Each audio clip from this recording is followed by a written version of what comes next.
batang ito, tayo po ay tumanggap po ng, alamin po natin ang opinion hinggil nga po dito sa ICC arrest warrant di umano laban kay Senador Ronald Bato de la Rosa. Nasa kabilang linya po ng ating komunikasyon via Zoom, ang Executive Director po ng Center for International Law, si Attorney Gilbert Andres.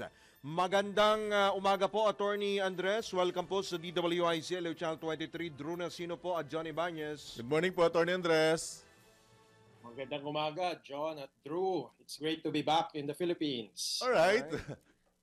Okay. So, Attorney, direct to the point na katanungan kasi kagaya nga po na nababanggit namin nung mga nakarang araw nang pumutok itong sinasabi ni Ombudsman Jesus Crispin Remulla na may hawak siyang arrest warrant pero nasa cellphone unofficial. At unofficial. Marami pong lumabas na magagaling. Maraming mga naging, anong tawag doon? Legal luminaries at naging law expert. Sa inyo po na isang batingan na rin sa international law. ICC lawyer. Oo. Yeah. Ano po ang reaksyon niyo rito, Attorney Andres? Alam mo, John, Drew, mahirap talaga siya ma-confirm. Ano? In fact, last Friday, bago po ko lumipad, patungong Pilipinas, nasa ICC po ako, pero tekom ang mga bibig ng mga tao doon. So hindi talaga natin ma-confirm. In fact, yung spokesperson mismo ng ICC sabi, we don't have any info on that. Bakit? Kasi ganito po yan.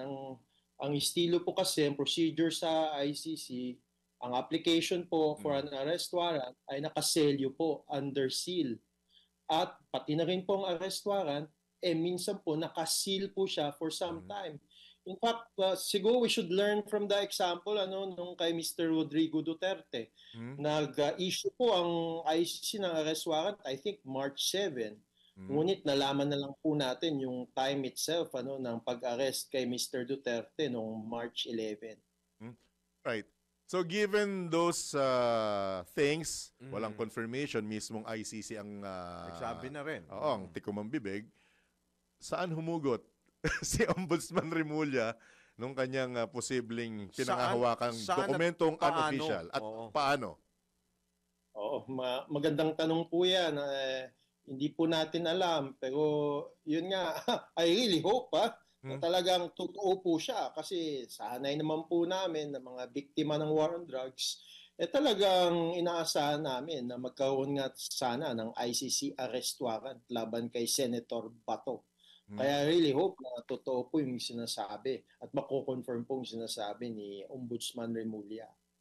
Right. Given that, kung halimbawa mang totoo at meron nga, anytime pwedeng isilbi, nagkakatalo rin ang mga abogado, legal luminaries, quote-unquote, at ang mga nagmamarunong kung dapat nga bang i-surrender, i-extradite, may karapatan nga ba ang Korte Suprema or ang mga lokal na hukuman dito sa bansa na pigilan or wag makipag-coordinate sa naturang hakbang ng ICC, Attorney Andres? Oo, dalawang sagot ko dyan, John at Drew. Una, meron pong legal na basihan para po i-surrender si Senator Bato sa ICC. Kung meron pong arrest warrant, yung ICC. Ano po yung legal na basihan na yan? Nasa po yan sa Republic Act 9851 or ito po yung International Humanitarian Law Act. Nasa Section 17 po. Ang sabi po dyan, Philippine authorities may surrender a person who's being investigated or prosecuted before an international tribunal. Now, sinabi din po dyan yung extradite. Kaso, which comes to my second reasoning, ang extradition po, nag-work lang po yan kung yung nag-request po ay isang state po. Isang bansa po. Ang ICC hindi po siya bansa. Isa po siyang international organization. At dagdagan ko na rin, bonus, ikatatlong dahilan.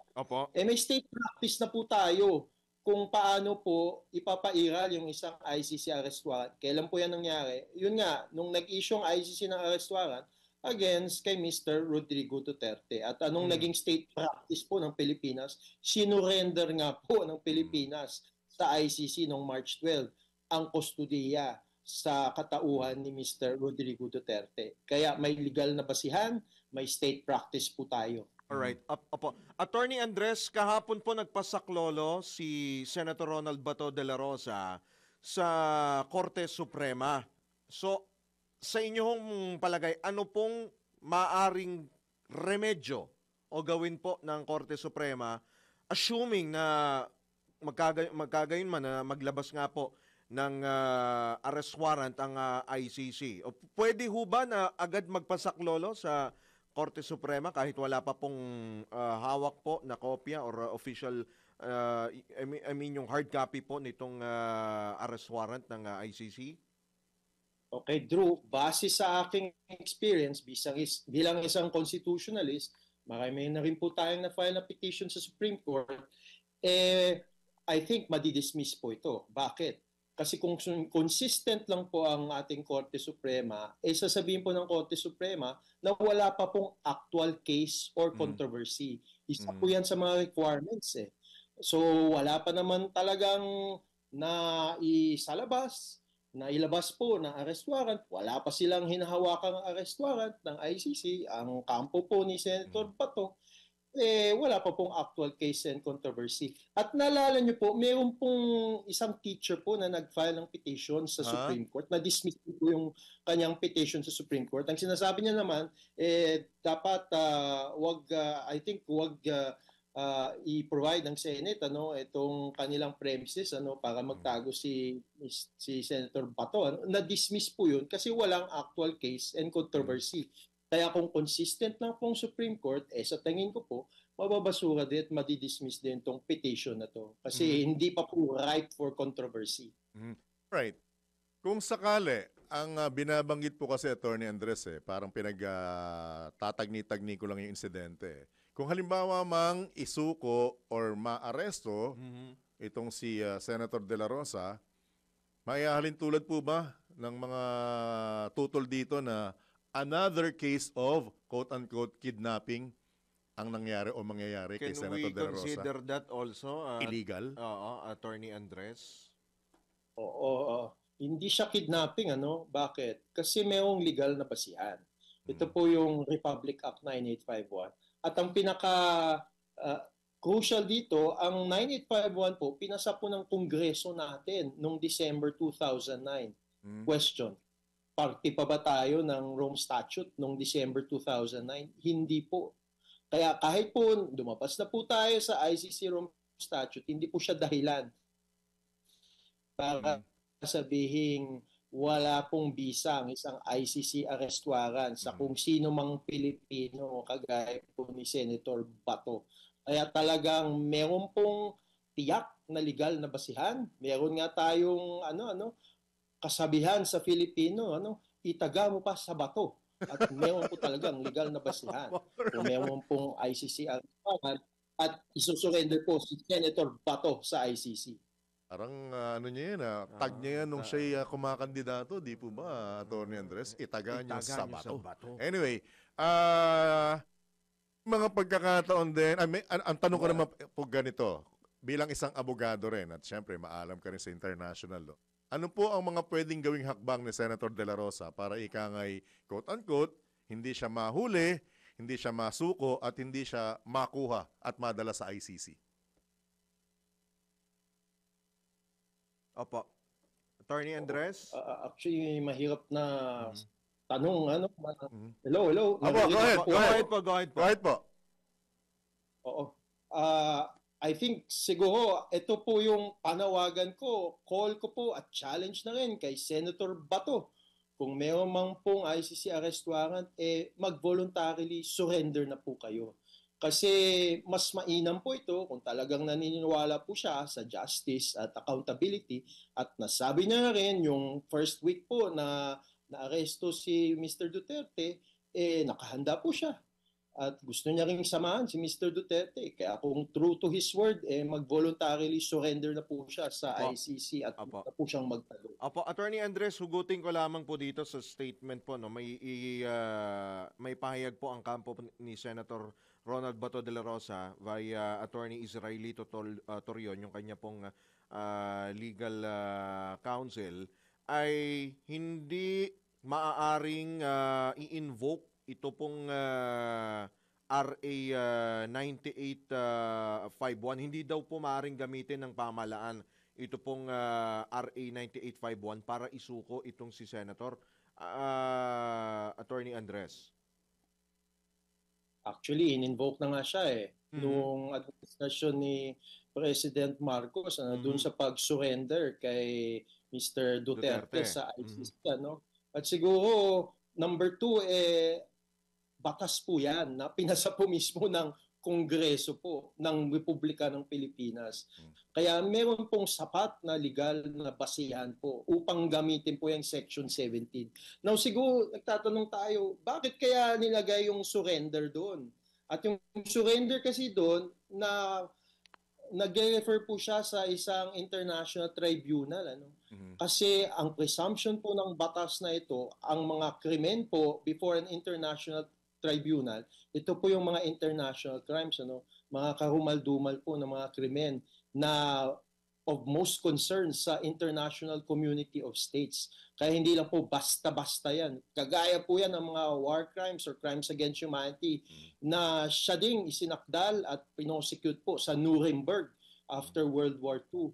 Kaya bilang isa po tayong parte sa community of states, mahalaga din po na ating pong i-follow ang ating international obligation na kung mayroon man pong international crime na nagawa sa Pilipinas at mayroon pong indictment, mayroon pong arrest warrant galing po sa ICC, talagang i-fulfill natin yung obligasyon natin na wag pong ipairal ang international crime po kagaya ng crimes against humanity. Inosenteng tanong, Attorney Andres. Sige Po bang po. mga kapwa niya mambabatas o ibang taga-suporta ni Senator De La Rosa na buong tapang na nagsabing pag dinampot niyo siya, isama niyo na rin kami? May basehan ba yun na gawin yun? Siguro naman yun, parang lang to, political rhetoric. O Alright. may tinatawag na performative politics. Pero siguro ito lang yung gusto kong sabihin. Meron kasing nagsasabi na merong, when it comes to arrest warrant, at isi-serve po siya sa Senate, sana respetuhin yung Senate as an institution. Isa po tong more of tradition rather than based on the law. In fact, yung challenge mo po sa ating Senado ng Republika ng Pilipinas, kung meron na pong arrest warrant laban kay Senator Bato, siguro mas maganda po surrender na rin po natin siya sa ICC rather than use the Senate as a safe haven. Bakit? Kasi ang international crime po, isa po itong very serious po na krimen, hindi lang po sa ating bansa, kundi sa international community.